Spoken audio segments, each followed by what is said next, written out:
está tendiente a llevarse en su totalidad bajo el esquema a distancia.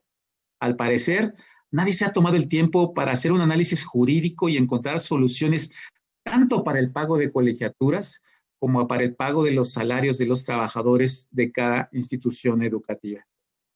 Para entender más este fenómeno, los niños y las niñas que asistan a escuelas privadas comprenden el 14.5%, mientras que en las escuelas públicas se inscriben el 85.5% a nivel nacional, según cifras de la propia Secretaría de Educación.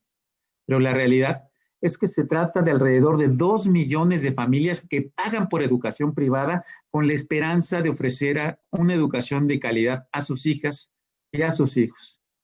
La mayoría de las escuelas particulares ofrecen clases virtuales en tiempos de COVID y con ello siguen cobrando sus colegiaturas.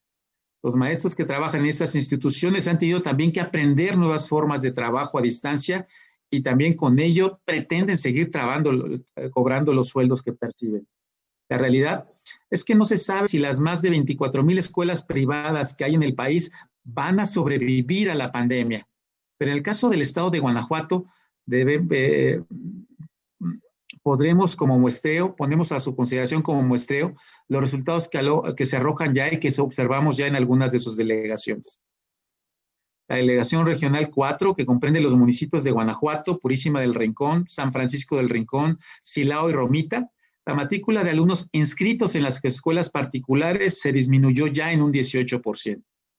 En ese sentido, la delegación regional 6, integrada por los municipios de Irapuato, Pénjamo, Cuerámaro, Guanímaro, Pueblo Nuevo y Abasolo, tuvo también ya una disminución en su matrícula de un 10%. La parte norte del estado no es ajena a esta afectación, pues en la delegación 1, que comprende los municipios de Dolores Hidalgo, San Miguel de Allende, San Diego de la Unión, Ocampo y San Felipe, han tenido una baja aproximadamente del 15% de su matrícula.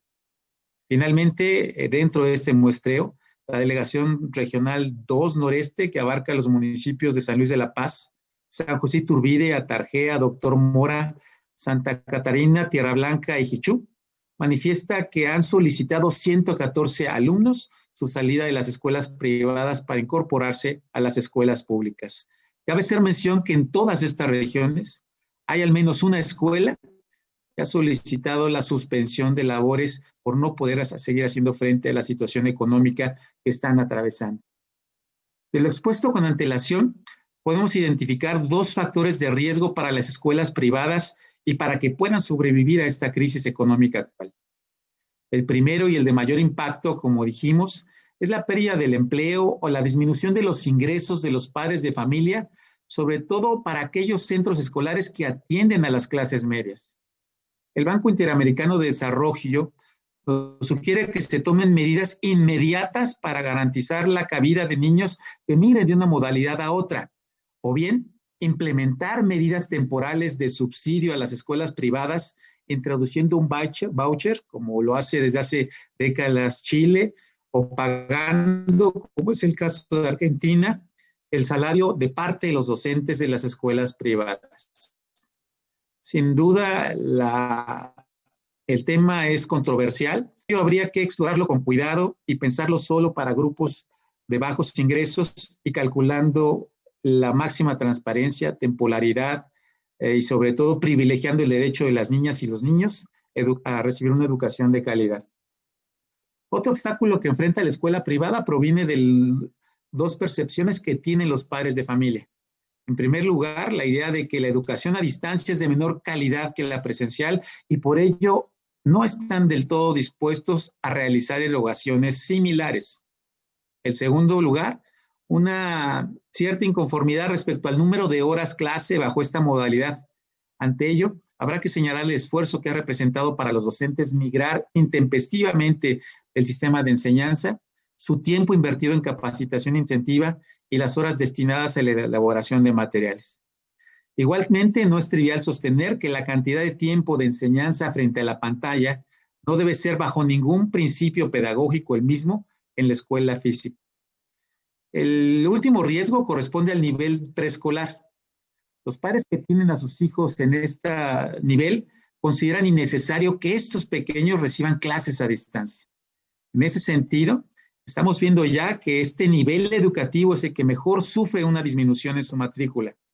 Habrá que esperar las fechas definitivas para el regreso escalonado a clases y sobre todo los protocolos bajo los cuales se atenderán a los niños de esta edad. De ello dependerá el futuro de este importante segmento educativo.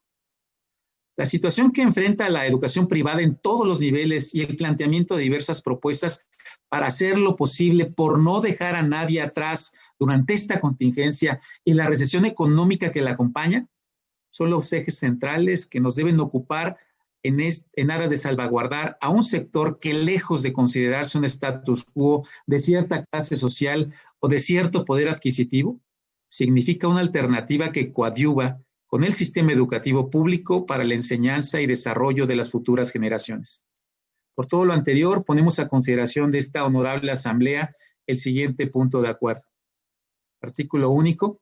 La 64ª legislatura del Honorable Congreso del Estado Libre y Soberano de Guanajuato hace un respetuoso exhorto al Poder Ejecutivo del Estado de Guanajuato para que en alcance de sus facultades prevea las siguientes acciones.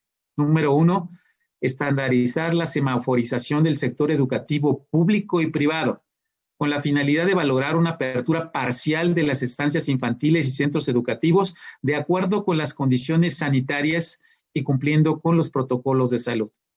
Y número 2, exentar para el ejercicio fiscal 2021 los cobros por servicios de supervisión a planteles educativos particulares, incorporados o con registro por alumno inscrito en cada periodo escolar, de conformidad a lo establecido en la fracción 12 del artículo 24 de la Ley de Ingresos para el Estado de Guanajuato para el ejercicio fiscal 2020.